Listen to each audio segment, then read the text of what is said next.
So here's how you can attach documents to Telegram on the iPhone. Let me show you how it could work. If you're new here and first time on this channel, make sure you subscribe so you do not miss tutorials and videos like this one.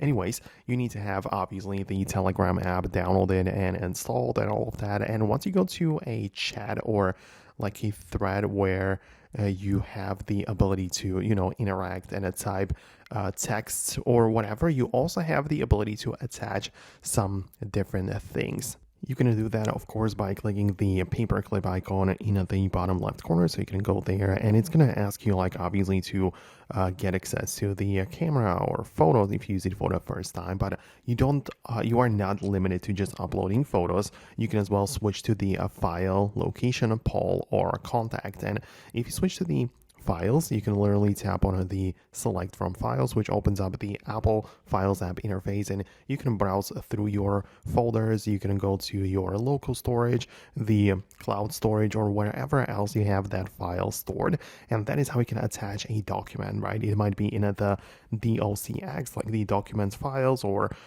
the format, of different kind, like the Microsoft Word or whatever else it might be. That is how you can attach it to your channels, right? So that is how it generally works. I would really love to hear your feedback below. Let me know what you think about that in the comments. Thanks a lot for watching, and I hope to catch you later in future videos and similar tutorials as well.